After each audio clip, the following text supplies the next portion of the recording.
Bien, estamos aquí con el ministro de Transporte y Obras Públicas, José Luis Falero. Bueno, ministro, le agradecemos de verdad esta entrevista, estas palabras concedidas al Multimedio La R. No, el gusto es mío que esté por acá y bueno, con mucho gusto vamos a poder compartir un rato con ustedes.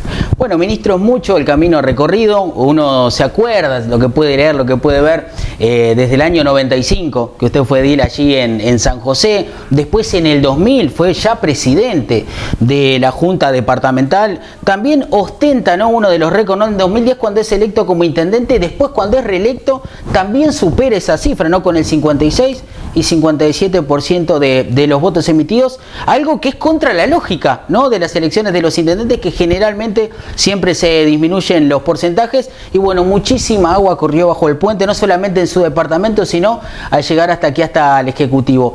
¿Qué lectura hace de este recorrido político que ha hecho usted desde la militancia y también desde el apoyo que le han dado los vecinos allí en San José?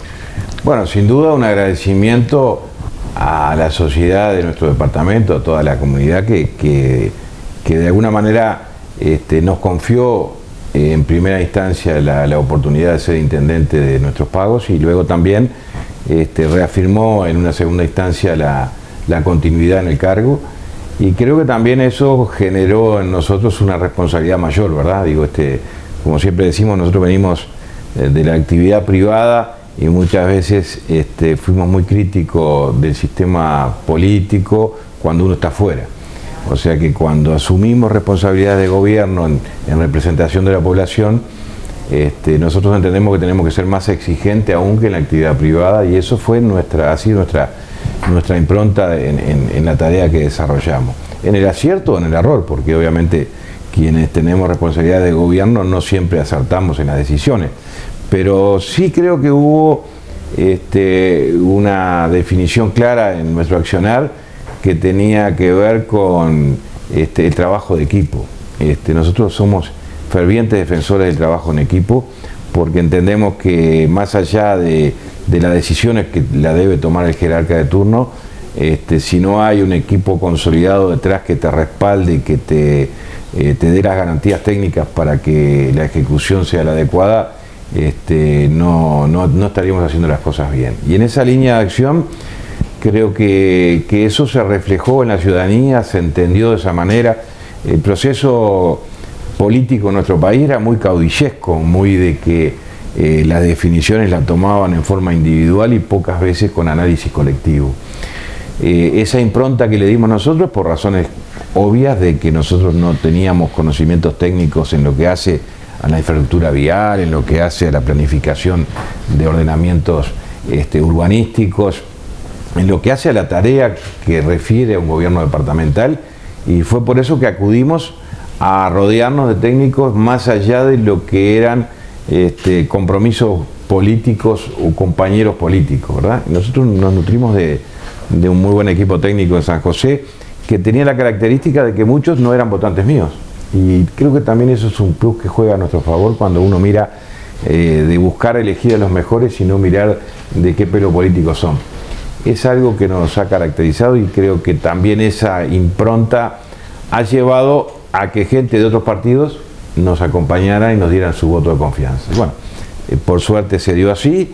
Creo que dejamos nuestra impronta en el departamento, y luego de los 10 años que constitucionalmente estaba permitido, pasamos ahora a acompañar un proceso de gobierno nacional que la ciudadanía confió en esta instancia en la coalición de gobierno, y en particular en nuestro partido con la presidencia de Luis Lacalle Pou, y entendió que debíamos de acompañarlo en ese equipo de gobierno también, en primera instancia, como tú sabrás, en lo que fue la subdirección de OPP, que estaba vinculado fundamentalmente a la política de descentralización, al acompañamiento a la jerarquización y al fortalecimiento del segundo y tercer nivel de gobierno. Creo que el Uruguay necesita aún más profundizar la descentralización, porque se habla mucho, pero en los hechos a veces siempre lo que se ve en la cancha es lo que queda de la capital o del área metropolitana. Y en ese aspecto, el compromiso que asumí con el presidente en esta primera etapa fue de que realmente en este periodo de gobierno se notara la voluntad política del gobierno de que el aterrizaje de la política de Estado a nivel del interior del país se vieran reflejadas y se vieran en acciones concretas que permitieran que no existieran más ciudadanos categoría A o B de acuerdo al lugar donde viven. Y es un desafío interesante. Lo tomamos con mucho cariño. Estuvimos allí un año y unos meses en su dirección. Logramos acordar con el Congreso de Intendentes lo que fue el presupuesto quinquenal, donde así ya se notó algún incremento de recursos para que sean redistribuidos en forma más equitativa. También hicimos lo propio con los 125 municipios que también necesitan dar un paso más en este proceso de descentralización. Y bueno, y lamentablemente como consecuencia de la pérdida del ministro Larrañaga al frente del Ministerio de Interior, hubo que reubicar las piezas y hoy nos tienen acá en el Ministerio de Transporte, digo, en algo que conocemos, pero que también genera un cambio en nuestra tarea que estamos tratando de reorganizar dentro de las posibilidades, y en el medio tuvimos algún tropiezo de salud que nos postergó a un mes y algo ahí esta planificación para adelante. Pero bueno, estamos conformes, hoy nos sentimos mejor y también acá hemos logrado conformar un equipo que entiendo va a permitir mostrar al ciudadano una obra pública activa, pujante y que va a acompañar la necesaria reactivación de la economía del país a través de actores privados y públicos en lo que hace a obras que mejoren la realidad y la conectividad en distintos aspectos de lo que es el interior y la capital y el puerto fundamentalmente. Ministro, ¿en algún momento se puede hacer la separación del hombre político de la persona? Porque uno hace la lectura de su carrera política, desde el liderazgo que usted ejerció en todo por San José, hasta que después, bueno, lo tuvo que dejar a Pedro Videgain allí en San José, y bueno, y venir hacia el OPP, y siempre se vio un José Luis Falero que salió a recorrer a los pueblos chicos, que te dio la mano, que pudo dialogar con los vecinos de las localidades más pequeñas, y ahora uno ve lo mismo también enfrente de la cartera de transporte, ¿no? Uno lo puede ver en Paso de los Toros, uno lo puede ver inaugurando obras en La Paloma, por ejemplo, como la semana pasada. ¿Es una manera de ser política o usted es así, a eso lo traslada al ámbito más político? Bueno, ese soy yo, soy yo, y no voy a cambiar mi forma de ser por el lugar que ocupe. Digo, creo que si llegué a donde llegué de esta manera, o sea, y creo que son de las cosas claras que la ciudadanía debe comprender. Las responsabilidades obviamente son mayores, pero también el compromiso con la cercanía del ciudadano no se puede perder, porque si no, quizás nos equivoquemos más si no escuchamos. Y creo que el gobernante tiene que escuchar mucho para actuar en consecuencia y cometer menos errores, ¿no? Y en ese aspecto, digo, no voy a cambiar. El día que me pidan que cambie, posiblemente no esté ocupando ningún cargo, porque no lo consigo de otra manera.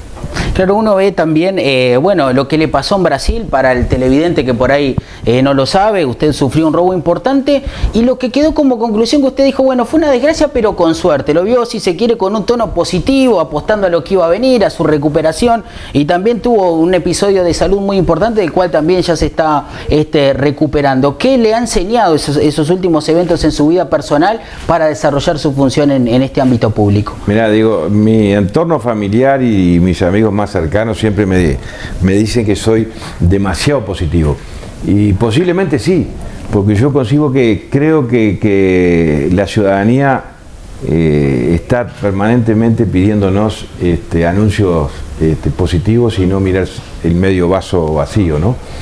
Y en ese aspecto es algo personal que llevo y siempre soy optimista, siempre. En los momentos difíciles yo he tenido en mi vida dificultades, digo, personales muy complejas.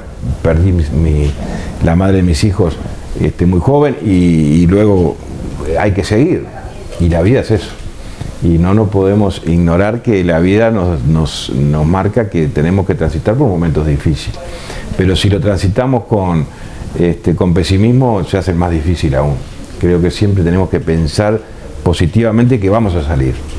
Digo, nadie imaginaba que cuando asumimos el gobierno a los 13 días íbamos a tener una pandemia de las características que tuvimos que soportar, y sin embargo esa mirada positiva nos permite generar la esperanza, y la esperanza en la ciudadanía es fundamental y todos tenemos que tener esa mirada positiva.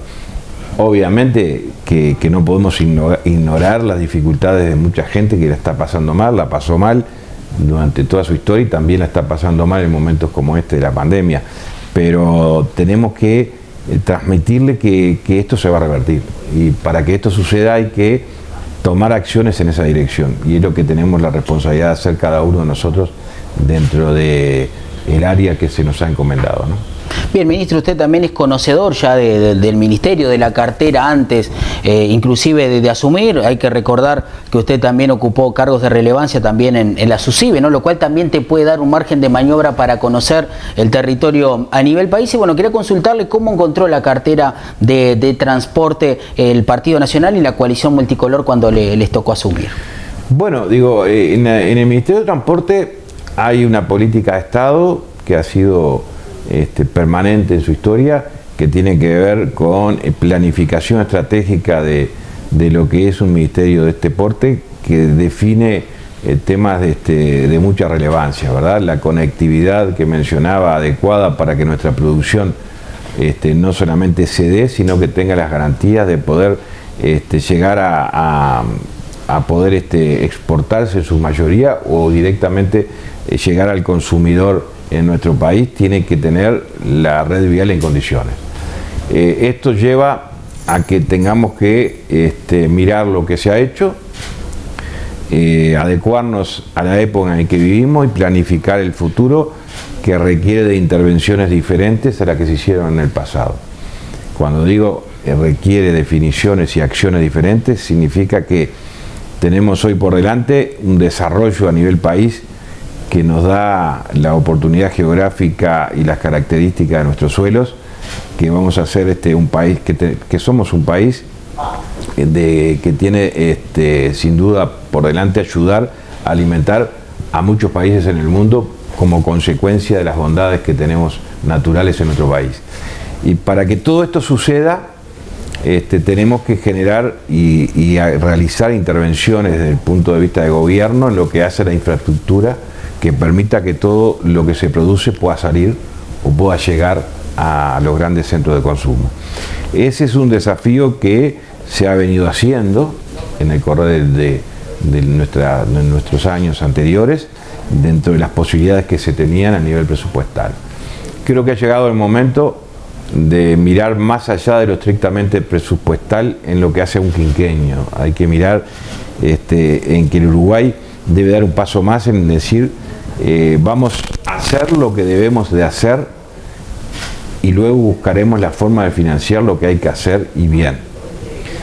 Creo que hoy el Uruguay no puede transitar más caminos que lleven a que la realización de la obra pública se haga en base a lo que hay de dinero y no con la mirada de la responsabilidad que tiene que ver con que no es hacer una obra vial para una duración de 2 o 3 años.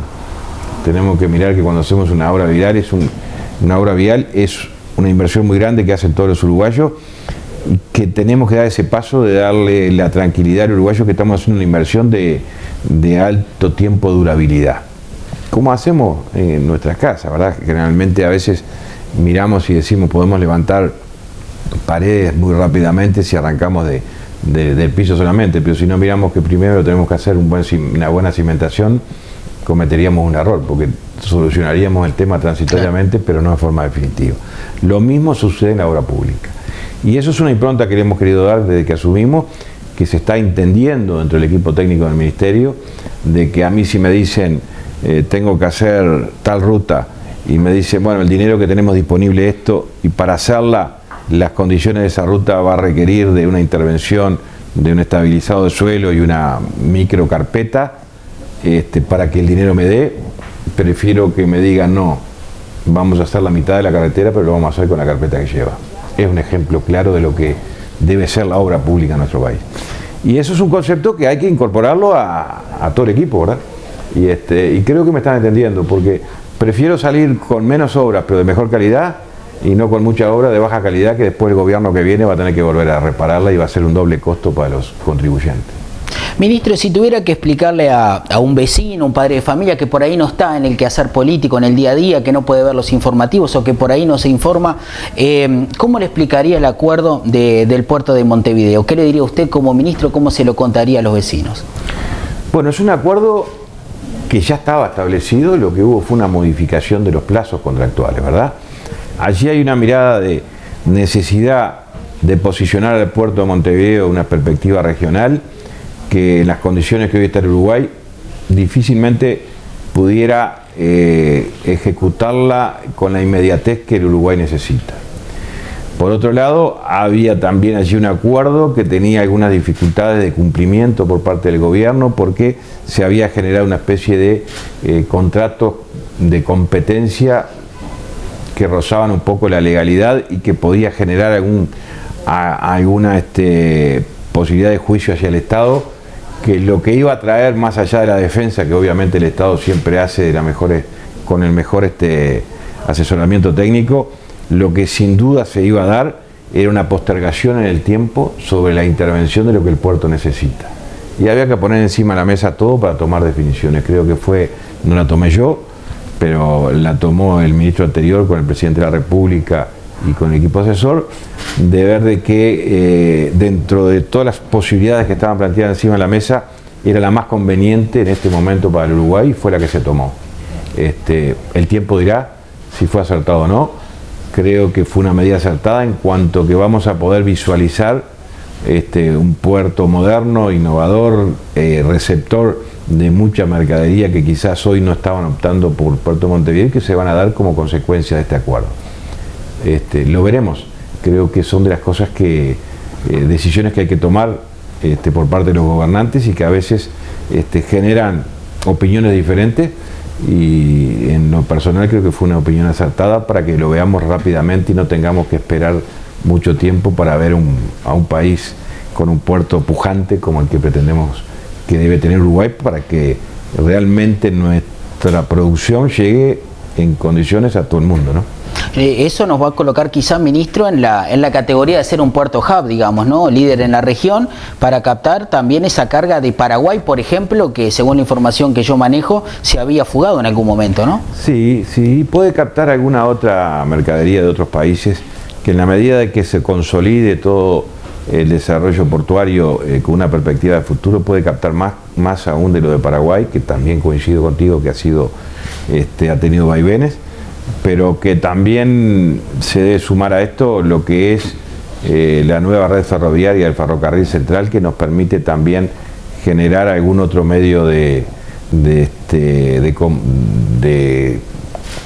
¿cómo vamos a decir? De facilitar la carga, digamos. Facilitar la conectividad, no solamente por las rutas nacionales, sino también complementarias, parte rutas nacionales y parte ferrocarril. Porque el Ferrocarril Central, más allá de que hay un porcentaje de casi el 50% que va a ser absorbido por la empresa UPM, nos queda un 50% más que hay que tratar de que se consolide la actividad ferroviaria en esa vía y que sea también una llegada al puerto de Montevideo fluida y que nos ayude a desintoxicar un poco o a descomprimir un poco la presión que tienen las rutas nacionales con respecto al tránsito que puede venir de otros países. Claro, está previsto construir 8 grúas pórtico en el puerto a futuro, no está dentro de los planes, ¿verdad? 8 grúas pórtico, una mayor capacidad para la llegada de nuevos barcos.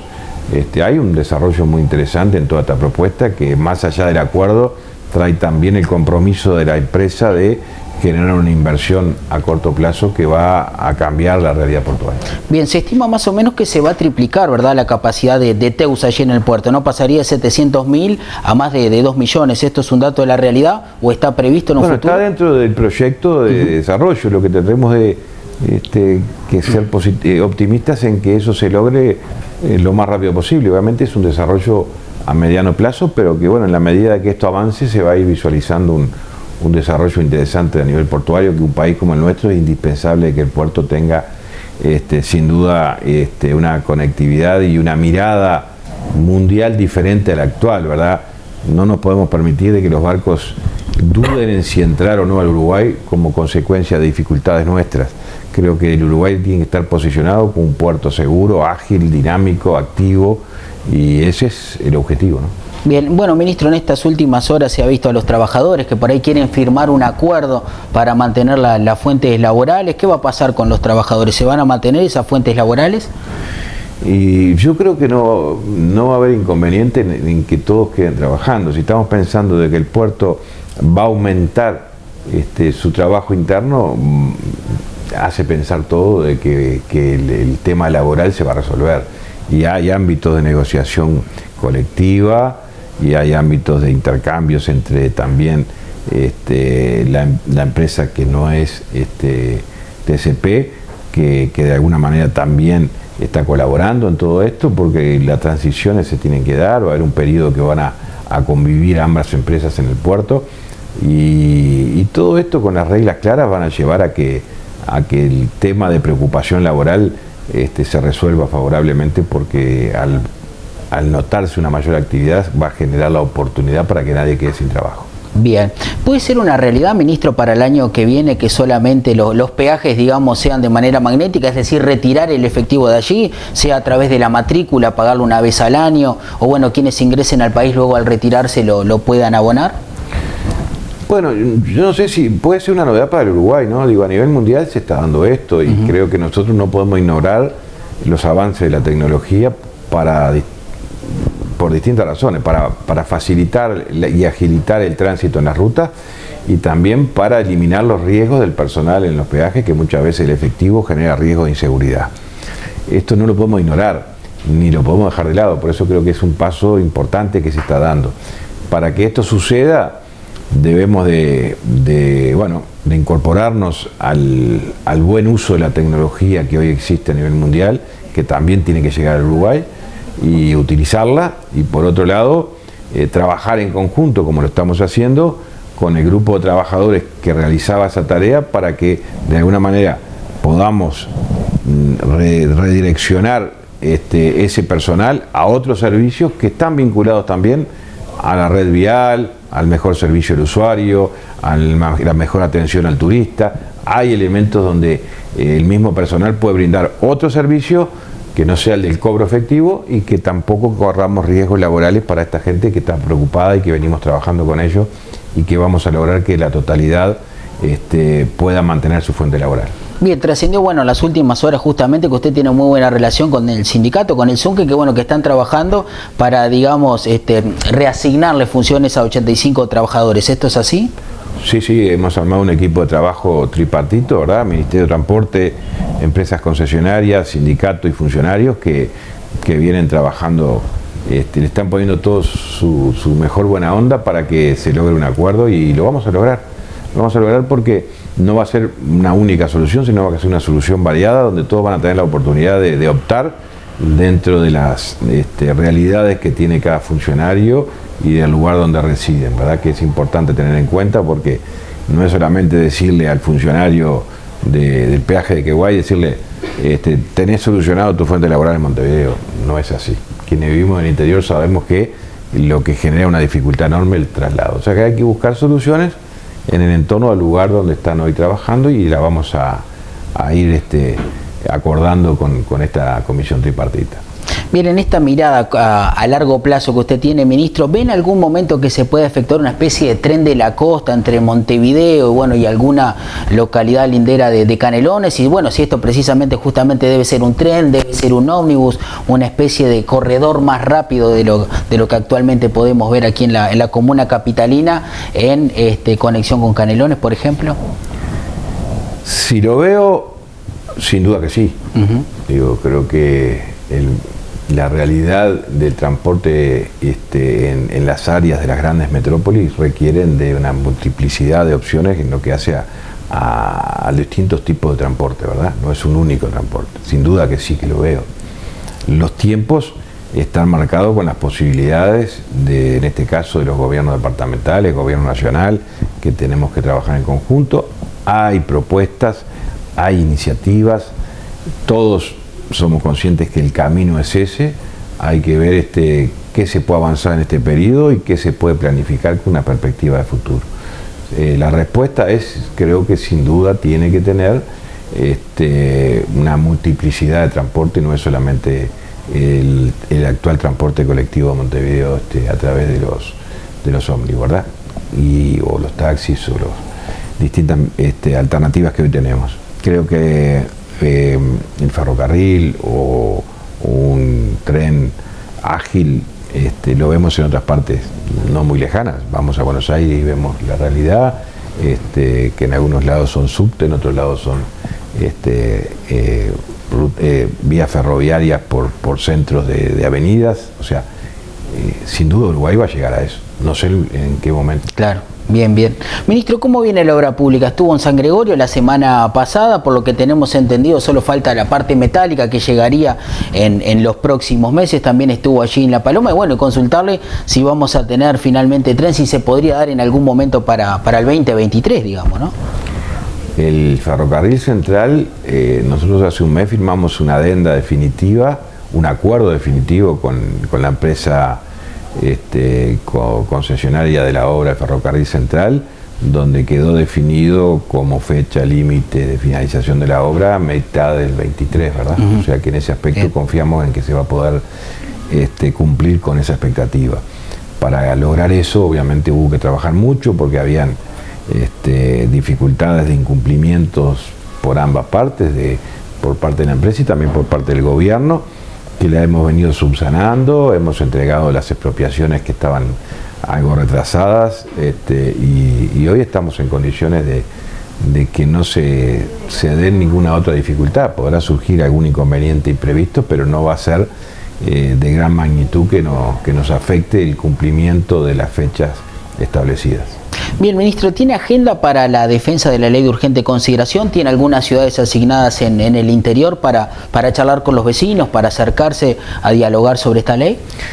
No estoy agendado dentro de una estrategia de defensa a nivel de gobierno, más allá de que obviamente voy a participar en alguna de ellas, porque la situación que transité de esta demora y este tropiezo de salud que tuve me llevó a que tenga que estar muy enfocado en esto, ¿verdad?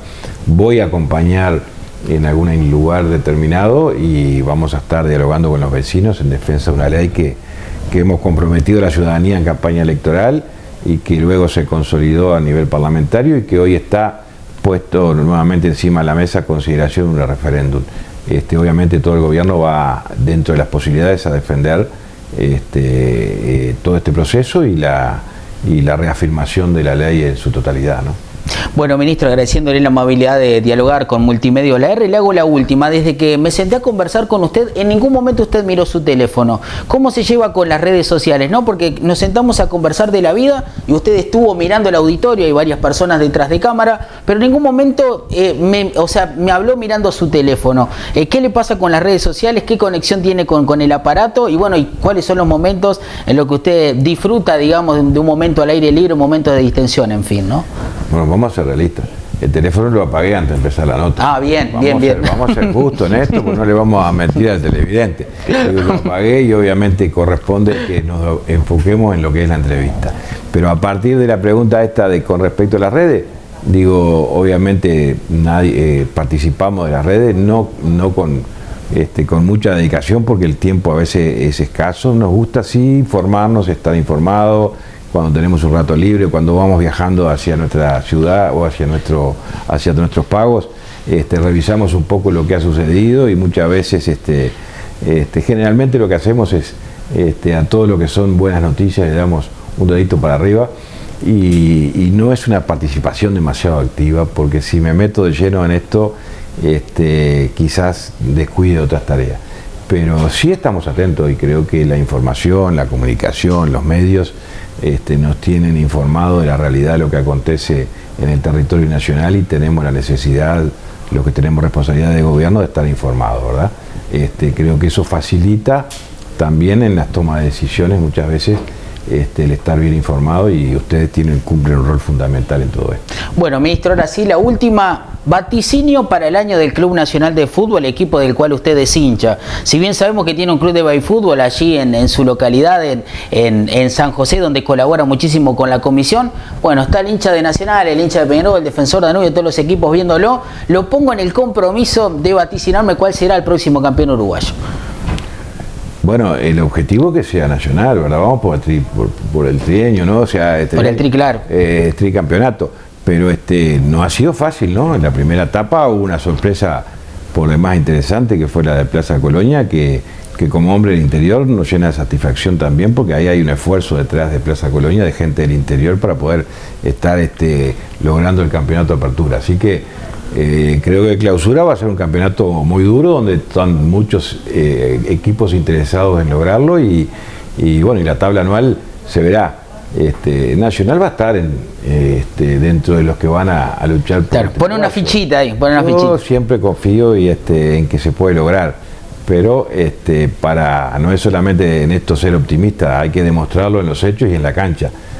Confío mucho en los jugadores y en la garra y el entusiasmo que le está poniendo el equipo que tiene hoy Ligüera y en su característica propia de justamente lograr armar equipos que interpreten la importancia que tiene en un equipo de fútbol, como en otras cosas, que todos son importantes y no algunos solamente. Y eso también es importante para lograr los objetivos que se trazan, ¿no?